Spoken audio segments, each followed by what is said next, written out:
Epistemology is defined as the study of the nature and scope of knowledge. It's the study of what can be known. Metaphysics is the study of that which exists, or is real in the world. One's epistemology influences one's metaphysics, because what you believe you can know to be true will affect what you believe truly exists. They both deal with what you believe can be true. Fullmetal Alchemist tackles this issue through Alphonse. They took away a young boy's body and used what was left as a medium to discuss one of the oldest questions in philosophy. What am I?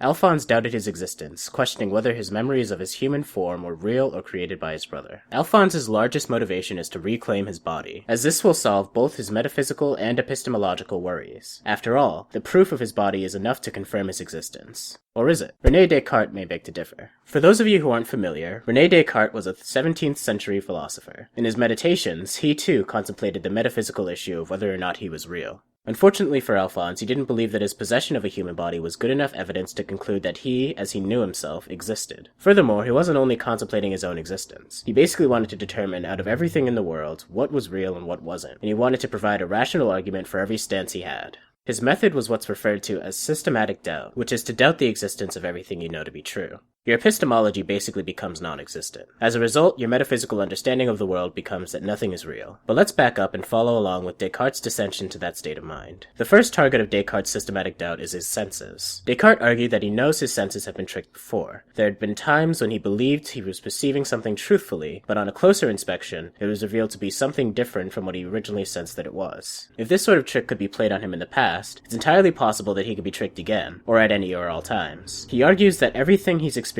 could all be part of some dream. The implications of this aren't just that he can't trust all of what he sees. Really what he's saying is that the entire world of physical objects can't be trusted, because all of them could potentially be illusions. Keep in mind this is part of the process of systematic doubt. He has to strip himself of all preconceived notions of what really exists before he can begin forming his argument. He's not just doing it to screw over Alphonse. Ultimately, Descartes comes up with his famous cogito ergo sum, I think, therefore I am. While this is referenced by Barry the Butcher's motto, I kill, therefore I am, this unfortunately doesn't apply to Alphonse. Descartes argued that he could only be sure of his existence as a thinking thing, and that everything else that he believes to be part of his identity could still be an illusion. However, what Alphonse wants to figure out is whether or not he was the boy he remembers himself being before he was trapped in a suit of armor. According to Descartes, we still can't answer that question. Eventually Descartes moves on to decide that everything he doubted actually is real, but I don't really agree with his argument, so I can't give Alphonse the okay just yet. If Descartes can't help us out, perhaps we can turn to some other philosophers. There have been many philosophers who've talked about a world that's a complete fabrication. One example is the belief of last Thursday ISM. This is the idea that the universe in its entirety was created last Thursday, and created in such a way that there appears to be evidence of it being much older. For example, books written by ancient philosophers and scholars, enlightened information traveling to our planet from places billions of light years away from here were all created last Thursday, and given the appearance of being much older. The belief is largely parodical, but it uses the same logic that Alphonse does to doubt his own existence. If memories can be created, they can be created of a time that doesn't actually exist, like any time before last Thursday, or any time before Alphonse's soul is bound to a set of armor. In a less absurd school of philosophy, we have legendary modern philosopher John Locke. In Locke's essay concerning human understanding, Book 2, Chapter 27, Locke discusses identity and what makes an object identical to itself between 2 points in time. In other words, what he discusses is what about that object is allowed to change until its identity is no longer the same. Because as humans, we are constantly growing and changing, so there should be something that tethers us to our identities throughout all of that change. For example, can a boy lose his body and still be the same boy? Of course, Locke didn't watch Fullmetal Alchemist Brotherhood because he's a normie, so rather than talking about Alphonse losing his body, he was talking about the way that our bodies naturally change, through the reproduction and replacement of the cells in our bodies. You've probably heard that after 7 years, all of the cells that were in your body at the start of those 7 years have been totally replaced. In a way of speaking, it's an entirely new you. So what makes that you the same you, if none of you is the same? Alphonse's body has continued to age inside the gate of truth. When he gets it back, will it still be his body, if none of the parts are the same as they were when he left it? So to what does Locke ascribe the security of one's identity? His answer is participation in the same continued life, which is evidenced by what he calls one's consciousness, by which he means a combination of their memories and mind. Their consciousness, Locke says, can extend to actions past or to come. Disregarding forgetfulness, because at no given time is the entire life of the average person available to their memory, their consciousness is connected by their continued life. This is because even if a person can't remember what happened at a certain point in time, they can remember a time when they would have been able to remember, or a time when they would have been able to remember a time when they would have been able to remember, and enough steps can be taken by the same individual to connect their entire continuous life. This is Locke's answer to the problem of personal identity. Your memories secure your identity.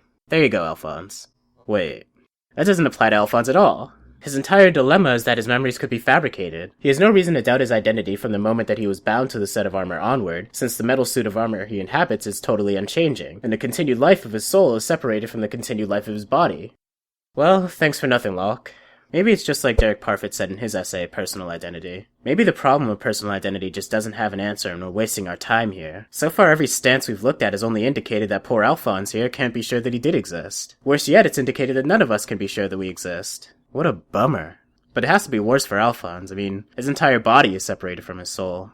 Hold on a second. That's it! Alphonse has a soul! I didn't mention this when I was talking about Locke earlier because he debunks it pretty early on in his essay, but Locke did propose what he called the substance view of personal identity. The substance view states that there exists some constant aspect of a person that remains and secures their identity throughout their entire existence, and that constant is their substance. In personal identity philosophy, the substance would be considered an essential property of Alphonse, but one that cannot be changed without changing who he is. And all other properties of his existence are accidental properties, and they can change all they want and Alphonse would still remain. Locke poses that anyone who considers consciousness to be a consequence of one's brain would take issue with the substance view because it implies the existence of a soul. He argues that we can't assume the existence of a soul because of how little we know about it. We can't measure the soul or how it behaves in any way, so we basically have to leave it out of the conversation. However, we have proof of the existence of our soul. Without the existence of a soul, we ascribe the existence of one's consciousness to their mind. However, Alphonse's metal body doesn't have any form of a brain. It's just his soul bound to metal. So while Locke wrote off the substance view for the average human being, it's actually a perfect explanation for Alphonse. We know his soul truly exists because the personality and consciousness of Alphonse as a suit of armor is continuous with the personality of Alphonse as a young boy. But wait, if Alphonse can fall back on the substance view because we have proof of the existence of his soul, does that mean that all of us, those of us who inhabit normal human bodies with brains, who lack any proof of our souls, are we the ones who should be doubting our existence? Just because Al has a soul doesn't guarantee the same for the rest of us. If we were to lose our bodies somehow, would we just cease existing? I mean, it's not like we all have big brothers who can bond our souls to suits of armor with alchemy. I don't even think my older brother knows alchemy. God damn it, I just realized something. If Alphonse is operating under the assumption that Edward really did invent his soul at the time when he animated that suit of armor, then it means he really doesn't have proof of his soul. Sure, we do, because we know Edward isn't lying. But from Al's perspective, it all could have just been fabricated. This is almost like an unfalsifiable hypothesis, just like last Thursday ISM. This is getting frustrating. It's like, we're right back where we started. Wait. Alphonse eventually answered this question on his own, didn't he? What did he have to say?